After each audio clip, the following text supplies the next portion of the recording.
विशाल दरबार की गूंजती दीवारों के बीच जरासंध अपने सिंहासन पर तना बैठा है।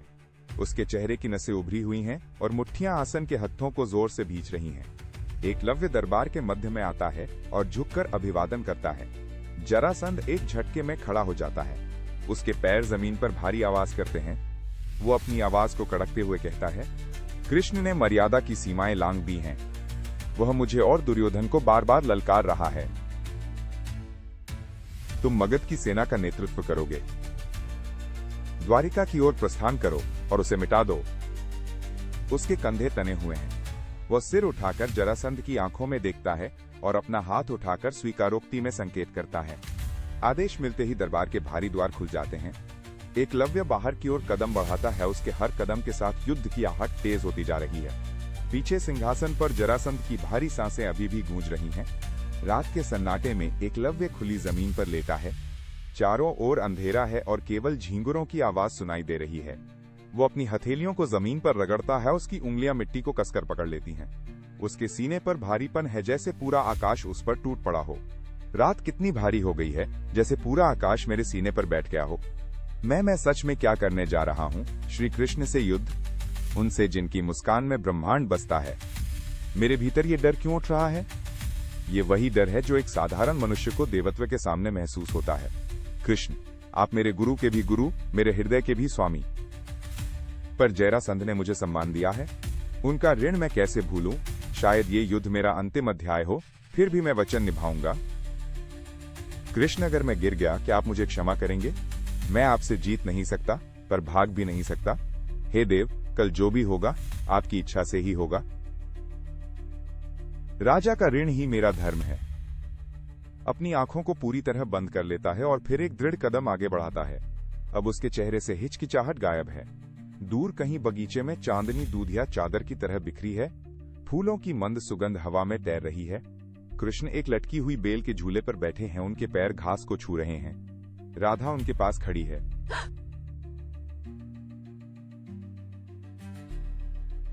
समय का एक नया चक्र शुरू होने वाला है। राधे, कुछ निर्णय हृदय के विरुद्ध लिए जाते हैं क्योंकि वे नियति का हिस्सा होते हैं।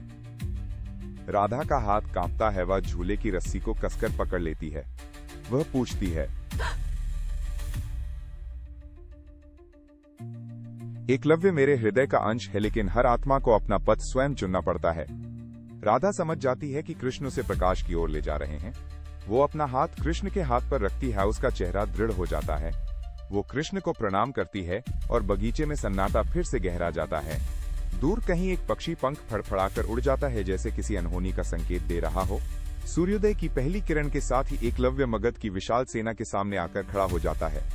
वो अपना हाथ हवा में ऊपर उठाता है। उसकी पकड़ इतनी सख्त है कि उसकी नसें उभर आई हैं। द्वारिका की ओर कूच करो, आज कोई पीछे नहीं हटेगा।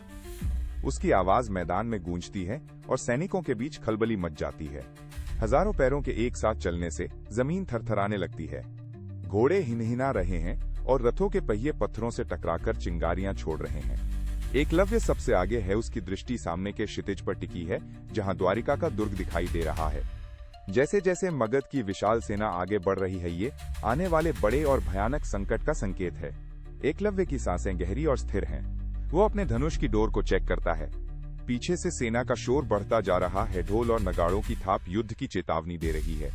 द्वारिका की सीमा अब कुछ ही कोस दूर है और नियति अपने चरम पर है। दोनों सेनाएं एक दूसरे से टकराती हैं, मानो दो विशाल समुद्र आपस में मिल गए हों। धूल का गुबार इतना घना है कि सूरज की रोशनी मध्यम पड़ गई है। रथों के पहिए कीचड़ और रक्त को रौंदते हुए आगे बढ़ रहे हैं। एकलव्य अपने तरकश से बिजली की गति से तीर निकालता है। उसकी प्रत्यंचा बार बार खिंचती है और उसकी आवाज हवा को चीर देती है।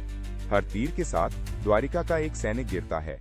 एक हाथी ढालों की दीवार पर जोर से टकराता है। माइनस सैनिक पीछे गिर जाते हैं। जैसे ही हाथी आगे की पंक्ति तोड़ते हैं, सैनिक जोर से एक दूसरे से टकरा जाते हैं। दूसरा हाथी अपनी सूंड से एक सैनिक को उठाकर दूर फेंक देता है। तीर हाथियों पर लगते हैं। कुछ कवच से टकराकर लौट जाते हैं, कुछ हल्के से आर पार हो जाते हैं। हाथी जोर से गरजते हैं और भी तेजी से हमला करते। तलवार ढाल पर लगती है। ढाल टूट जाती है। एक सैनिक दूसरे को बगल से भौंक देता है। खून कवच पर छिटक जाता है। गिरा हुआ सैनिक हाथी के पैर तले कुचल जाता है। घोड़े चीखते हैं जब हाथी आगे बढ़ते हुए सबको धकेलते हैं। रथों के पीछे धूल के बादल उठते हैं। दोनों रथी सीधे खड़े होकर बहुत तेजी से तीर चलाते हैं। तीर हवा में आपस में टकरा जाते हैं। एक तीर एक रथी के कंधे में घुस जाता है, वो दर्द से चिल्लाता है। रथ एक दूसरे से टकराते हैंकड़ी टूटकर बिखर जाती है। एक रथी दूसरे के रथ पर कूदकर उसे लात मारकर नीचे गिरा देता है। एक दौड़ता हुआ हाथी रथ को बहुत पास से चूक जाता है, जिससे जमीन हिल जाती है।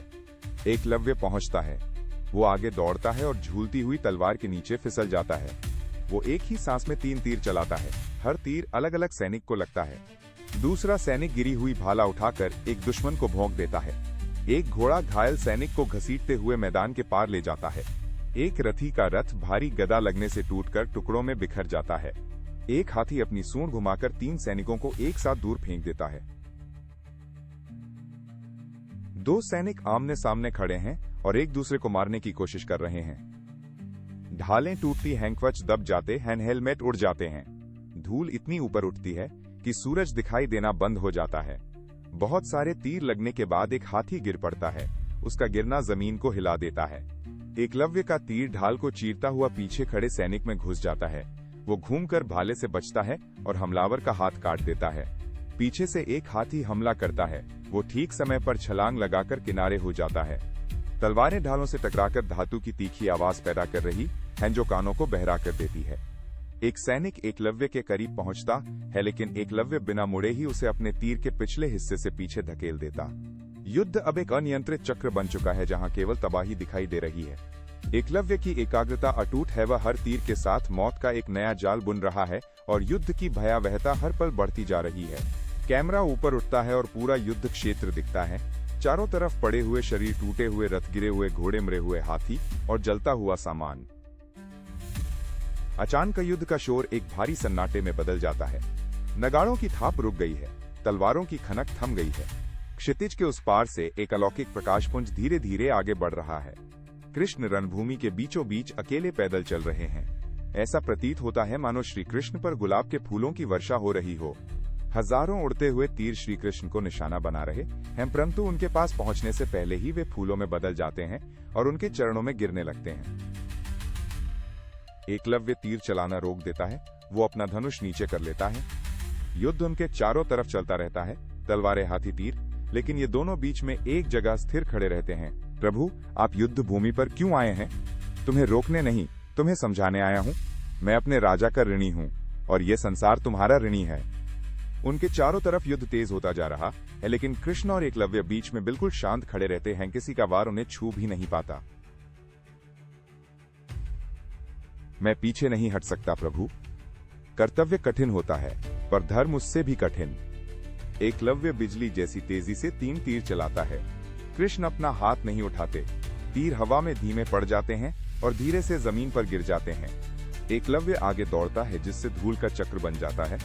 वो कृष्ण के कंधे के पास एक प्रतीकात्मक वार करने की कोशिश करता है। कृष्ण सिर्फ उंगली की हल्की सी हरकत से उस वार की शक्ति को मिटा देते हैं। प्रभु, यह कैसे संभव है? शक्ति का प्रयोग हमेशा आघात के लिए नहीं होता। प्रभु, क्या आप मुझे कमजोर समझते हैं? नहीं एकलव्य, मैं तुम्हें संभाल रहा हूँ। आप मुझे हरा नहीं रहे, बस रोक रहे हैं। और एकलव्य, तुम मुझे मार नहीं रहे, बस मारने का दिखावा कर रहे हो। एकलव्य, तुम राजा का ऋण चुकाने के लिए अधर्म के पथ पर चल रहे हो। ऋण और धर्म में सूक्ष्म अंतर होता है। ऋण केवल एक व्यक्ति को बांधता है, जबकि धर्म पूरी मानवता को जोड़ता है। उसकी पकड़ जो अभी तक धनुष पर थी, अब ढीली हो चुकी है। वो समझ जाता है कि उसका संघर्ष बाहरी नहीं बल्कि उसके भीतर चल रहा था। उसके चेहरे की कठोरता पिघल रही है। वो जमीन पर घुटनों के बल बैठ जाता है। उसके चेहरे की कठोरता पिघल रही है। वो जमीन पर घुटनों के बल बैठ जाता है। वो अपनी आंखें बंद करता है, एक गहरी सांस लेता है और उसका मन द्वंद्व से मुक्त होने लगता है। सामने से आते हुए विशाल हाथी जो अभी तक चिंगाड़ रहे थे, घुटनों के बल झुक जाते हैं। उनकी विशालकाय सूंडें धरती को छू रही हैं। धूल का गुबार जो अभी तक आसमान को ढके हुए था, अचानक नीचे बैठ जाता है। तभी हिमगत की सेना का एक सैनिक जो अभी भी भ्रम की स्थिति में है, अपनी तलवार उठाकर कृष्ण की ओर दौड़ता है। उसकी आंखों में क्रोध है। वो कृष्ण पर वार करने के लिए हाथ ऊपर उठाता है। एकलव्य जो अभी भी घुटनों के बल बैठा था, बिजली की गति से खड़ा हो जाता है। वो सैनिक के हाथ को बीच हवा में ही अपनी मजबूत पकड़ से जकड़ लेता है। सैनिक का वार वहीं रुक जाता है। एकलव्य उसे पीछे की ओर जोर से धक्का देता है, जिससे वो सैनिक दूर जाकर गिरता है। एकलव्य अब कृष्ण के सामने एक ढाल की तरह खड़ा है। उसकी दृष्टि अडिग है। वो सत्य के रक्षक के रूप में तैनात है। ये क्षण मगध के सैनिकों के लिए एक चेतावनी है। एकलव्य अपनी कमर से तलवार निकालता है और उसे जमीन में गाड़ देता है। वो कृष्ण की ओर मुड़कर अपना सिर झुकाता है। चारों ओर के सैनिक अपने हथियार छोड़ रहे हैं। रक्त से सनी धरती पर अब केवल शांति है। मगध की सेना का मनोबल टूट चुका है। मगध की सेना हार मानकर अपने घुटनों पर बैठ जाती है। कृष्ण आगे कदम बढ़ाते हैं। एक हल्की सुनहरी आभा उन्हें घेर लेती है। हवा नरम हो जाती है, जैसे दिव्यता उसमें घुल गई हो। एकलव्य गहरी श्रद्धा से अपनी नजरें नीचे कर लेता है। कृष्ण धीरे धीरे अपना दायां हाथ उठाते हैं। वो उसे बहुत कोमलता से एकलव्य के सिर पर रखते हैं। सुनहरी प्रकाश की एक लहर चारों ओर फैल जाती है। एकलव्य की आंखें अपने आप बंद हो जाती हैं। एकलव्य, प्रभु मैं आपकी कृपा के योग्य नहीं हुआ, कहते ही उसकी आंखों में आंसू आ जाते हैं। कृष्ण, एकलव्य, तुम्हारी निष्ठा तुम्हारी सबसे बड़ी शक्ति है। एकलव्य, प्रभु मेरा जीवन आपका है, मुझे मार्ग दिखाइए। कृष्ण, तुम्हारी आत्मा पवित्र है। एकलव्य, अगले जन्म में तुम महान धृष्टद्युम्न बनोगे और धर्म की रक्षा करोगे। कृष्ण, तुमने धर्म को समझने का प्रयास किया, यही तुम्हारी विजय है। एकलव्य, प्रभु आपका आशीर्वाद मेरे लिए जीवन से भी बड़ा है। कृष्ण मुस्कुराते हैं और आगे बढ़ते हैं। एकलव्य उनके पीछे चलता है। ये जीत किसी राज्य की नहीं बल्कि एक आत्मा की है। एकलव्य वो बालक जिसे कभी गुरु की एक झलक भी नहीं मिली, पर जिसने अपने समर्पण से स्वयं को इतिहास में अमर कर दिया। उसे हमेशा त्याग, श्रद्धा और शिष्य धर्म के सबसे पवित्र रूप में याद किया जाएगा। वह महान धनुर्धर कृष्ण को नमन करता है और कृष्ण के चरणों में अपना संपूर्ण जीवन, अपनी शक्ति, अपना अस्तित्व अर्पित कर देता है।